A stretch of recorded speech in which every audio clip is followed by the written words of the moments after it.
So see students, I have taken a wire. क्या तुम देख सकते हो ये वायर? ये वायर एक लॉन्ग वायर की तरह हमारे लिए काम करेगी। ये वायर को अगर तुम ध्यान से देखो, you would find that there is a circle and this wire looks, इसको मैग्नीफाई कर दो तो ये मोटी दिखेगी ऐसे सिलेंडर की तरह। And so this small wire is this cylinder. इसको सिर्फ मैग्नीफाई करके हमने इसे ड्रॉ किया है। So can you see this? This is a wire. ये वायर नहीं है, ये इसका एक्सिस है। This is the axis, centre point of the wire and this is my real wire. अब इस वायर पर क्या है? इस वायर पर है कुछ पॉजिटिव चार्जेस और यहाँ पर कुछ positive charges. You know, last time also हमने जो स्फीयर देखा था, स्फीयर पर भी हमने इसे पॉजिटिव चार्जेस डाल दिए थे जो कि क्लोज्ड सरफेस था, और हमारा ये जो वायर है वो भी एक क्लोज्ड सरफेस की तरह काम करने वाला है। सो आई होप कि तुम्हें ये समझ में आ रहा है। नाउ टेल मी, क्या हम इसको काउंट कर सकते हैं? ऐसे काउंट कर सकते हैं 1 2 3 4 5, ऐसे चार्जेस का भी काउंट कर सकते हैं। Charges are very very very minute. Charges को हम कभी भी नाप नहीं सकते। एक छोटे से एरिया में मिलियन ऑफ चार्जेस मिल जाएंगे हमें, क्योंकि चार्ज बहुत छोटा होता है और उसको नापना हमारे लिए बहुत ही मुश्किल है। तो क्या होता है, जब भी हमें कोई फॉर्मूला मिलता है, समझो ऐसा कोई फॉर्मूला मिला, Q/ε0 1/2 पाई RL, ये Q कहाँ से लाओगे? क्या तुम्हारे पास ये Q, ये नंबर ऑफ चार्जेस है? You can not measure. So for this purpose हमें एक नया कंसेप्ट, ये कंसेप्ट हमें सिर्फ याद रखना है। वेरी सिंपल कंसेप्ट, कोई कंफ्यूजन की बात नहीं है इसमें। It is lambda. Lambda is what? Charge per unit length. यानी अगर मुझे ये पता चल जाए कि एक छोटे से एरिया में कुछ नंबर ऑफ चार्जेस है, तो एरिया मल्टीप्लाई करोगे तो चार्जेस भी ऐड होते जाएंगे।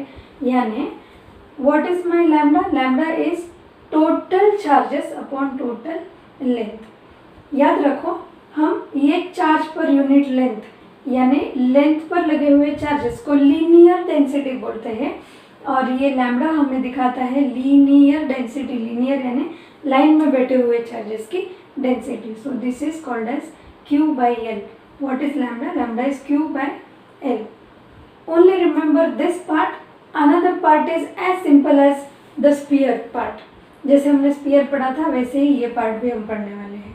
It is very easy. जब तक तुम्हें ये नहीं समझ में आता, do not go for the numericals. Numericals के लिए पहले ये कंसेप्ट हम इजीली समझ लें और फिर हम न्यूमेरिकल्स पर जाएंगे। सो दिस इज नाउ वायर, और वायर पर लगे हुए हैं कुछ चार्जेस। चार्जेस जो लगे हुए हैं, हमें पता है हर चार्ज अपने अराउंड एक इलेक्ट्रिक फील्ड बनाएगा, और इलेक्ट्रिक फील्ड वेक्टर कहाँ निकलता है?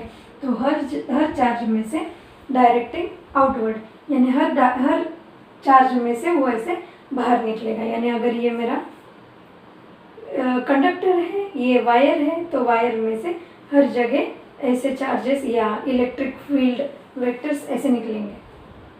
नाउ अगर मुझे ये सब समझ में आया है, डू यू रिमेम्बर कि हमने इस इलेक्ट्रिक फील्ड या इस स्फीयर के अराउंड किसी पॉइंट पर हमने एक पॉइंट कंसीडर किया था, और उस पॉइंट पर हमने इलेक्ट्रिक फील्ड इंटेंसिटी ढूंढने के लिए ट्राई किया था। सिमिलरली मुझे यहाँ पर भी यही करना है। मुझे यहाँ पर भी एक दूर वाला कोई एक एरिया डिनोट करना है, और इस एरिया में कितना इलेक्ट्रिक फील्ड होगा ये मुझे ढूंढना है। यानी अगर ये मेरा वायर है, ये वायर के इधर तो मुझे पता है इलेक्ट्रिक फील्ड कितनी है, लेकिन मुझे इससे थोड़ा सा दूर यानी कहीं पर किसी जगह पर यहाँ पर इलेक्ट्रिक फील्ड कितनी है ये मुझे ढूंढना है, और इसके लिए हम ये डिराइव कर रहे हैं या इसके लिए हम कुछ फॉर्मूला बना रहे हैं। So I hope you are understanding now. So let us, मैंने क्या किया, इस वायर के पास में एक एरिया डिनोट किया। उस छोटे से एरिया को मैंने बोला P। ओके, अब इस ऐसे छोटे छोटे एरियाज को अगर मैं ऐसे बनाते जाऊँ, तो स्पीयर के अराउंड कैसे स्पीयर बना था, सिमिलरली एक वायर के अराउंड बनेगा एक छोटा सा सिलेंडर। वायर एक लंबा सिलेंडर है, लेकिन ये मेरा जो सिलेंडर बनेगा इमेजिनरी सिलेंडर वो रहेगा एक छोटा सा सिलेंडर जिसकी छोटी सी लेंथ होगी। तो इस छोटे से एरिया, मुझे पता है अगर टोटल एरिया है तो उसको हम ए बोलते हैं, या टोटल एरिया है सरफेस है तो उसको एस बोलते हैं, लेकिन अगर एरिया छोटा है तो उसे हम बोलते हैं डी एस। और इस छोटे डी एस वाले एरिया पर अब मुझे ढूंढना है कि इलेक्ट्रिक फील्ड इंटेंसिटी कितनी है। तो उसके लिए हम क्या करेंगे, अगर एरिया छोटा है तो फ्लक्स भी छोटा होगा। तो फ्लक्स कितना होगा, सारा फ्लक्स होता है फाई, तो छोटा फ्लक्स होगा डी फाई। जैसे एरिया पूरा था एस, छोटा एरिया था डी एस, वैसे ही फ्लक्स टोटल था फाई अकॉर्डिंग टू गॉस, तो छोटा फ्लक्स होगा डी फाई। डी फाई के लिए क्या बताया था गॉस ने कि कोई भी फ्लक्स क्या होता है, electric field intensity vector dot product D S. Now if I want to find flux I should not have this dot product, क्योंकि डॉट प्रोडक्ट किस में होता है, वेक्टर्स में। वेक्टर्स को कैलकुलेट करना हमें मुश्किल होता है, तो हम इसको डायरेक्टली कन्वर्ट कर सकते हैं। Yes, we can convert it. कैसे कन्वर्ट करेंगे, तो हम इसको सिंपली कन्वर्ट करेंगे। हम बोलेंगे कि टोटल फ्लक्स है D phi which is equal to electric vector multiplied by D S vector, this is area vector. इसका अगर डॉट निकाल दो तो ये जो दोनों क्वांटिटीज़ है वो बन जाएंगे ओनली मैग्नीट्यूड क्वांटिटीज़। तो उस टाइम डी फाई क्या होगा, अगर डॉट प्रोडक्ट निकालते हो तो वहाँ पर क्या आता है, cos theta and E D S into cos theta. What is E? Electric field, magnitude of electric field. What is ds? Magnitude of that area multiplied by the direction between two. अब ये देखो, ये जो मेरा area है वो भी इस साइड अपना डायरेक्शन दिखा रहा है, इलेक्ट्रिक फील्ड वेक्टर है वो भी इस साइड दिखा रहा है। तो यही मेरा एरिया वेक्टर है और यही मेरा इलेक्ट्रिक फील्ड वेक्टर है। तो दोनों के बीच में एंगल कितना बना है, एंगल बन जाएगा 0।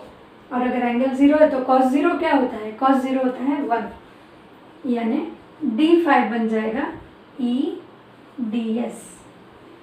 This is what, this is magnitude of electric field multiplied by magnitude of area. तो इसलिए मैंने यहाँ पे डायरेक्टली लिखा कि टोटल फ्लक्स क्या होगा, टोटल फ्लक्स ये था मेरा छोटा सा फ्लक्स जिसका ये था क्वांटिटी, तो टोटल फ्लक्स क्या होगा, total flux will be phi। And what will be phi? It will be integral of all small quantities, these small quantities। तो इंटीग्रल कैसा होगा, क्लोज्ड इंटीग्रल। क्यों क्लोज्ड, क्योंकि मेरा जो एरिया है वो क्लोज्ड है।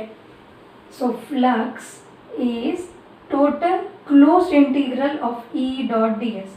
So what is flux, the E will come outside because it is constant, क्योंकि हर जगह पर इलेक्ट्रिक फील्ड जो है वो मैंने कांस्टेंट ली है, वेरिंग नहीं है, कहीं कम कहीं ज़्यादा नहीं है, हर जगह पर सेम है। तो इलेक्ट्रिक फील्ड को हम निकालेंगे बाहर, तो अंदर क्या बचेगा, it will be only D S. अब सोचो, ऐसे छोटे छोटे एरियाज़ को तुमने ऐड कर लिया, छोटे छोटे एरियाज अगर ऐड हो गए तो वो सरफेस एरिया ऑफ सिलेंडर बनाएंगे। सिलेंडर का सरफेस एरिया क्या होता है, can you see, this is the circle, surface में ये सर्कल का एज आ रहा है, ये एज क्या होता है, it is the circumference 2 pi R. और कितना है सिलेंडर, इतने लेंथ का है, तो इसका टोटल सरफेस एरिया बन जाएगा 2 पाई आर इंटू एल। तो इसका टोटल डी एस बन जाएगा 2 पाई आर एल। तो फ्लक्स कितना मिला हमें, flux is E dot 2 pi R L. अब गॉस ने हमें क्या बताया था, गॉस ने बताया था कि कहीं पर भी फ्लक्स होता है क्यू अपॉन एप्सिलॉन नॉट। तो फ्लक्स की जगह, इस फ्लक्स की जगह हम क्यू अपॉन एप्सिलॉन नॉट डालेंगे, तो Q अपॉन एप्सिलॉन नॉट बन जाएगा E dot E into 2 pi R L.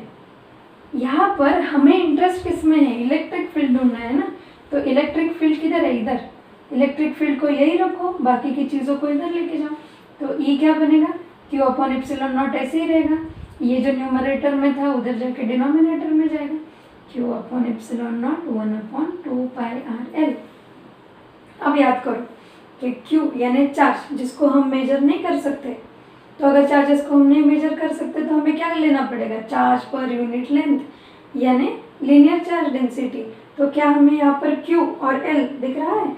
Q और L, इस Q और L की जगह हम डालेंगे लैम्डा और हमारा जो फॉर्मूला हो जाएगा वो सिंपल हो जाएगा, E is equal to lambda upon epsilon naught 2 pi r, और ये बन गई मेरी electric field intensity. It was so simple. So I hope you understand. अब क्या होता है, न्यूमेरिकल्स जब इस कंसेप्ट पर आते हैं तो ज़्यादा से ज़्यादा क्या होगा, न्यूमेरिकल में तुम्हें चार्ज दिया जाएगा और लेंथ दिया जाएगा। उस टाइम हम इस लैम्डा को ना यूज़ करते हुए डायरेक्टली Q और L को यूज़ करेंगे। अगर समझो हमें Q बाई L दिया नहीं है लेकिन डायरेक्टली हमें लैम्डा दिया है, तो हम हमारे न्यूमेरिकल में डायरेक्ट लैम्डा पुट करके आंसर कर देंगे। तो डिफ़िकल्टी लेवल या तुम्हें कंफ्यूज करने के लिए सिर्फ यहाँ पर दो ही तरीके मिलेंगे उन्हें। तो तुम्हें क्या करना है, सिर्फ इसको प्रॉपरली समझना है।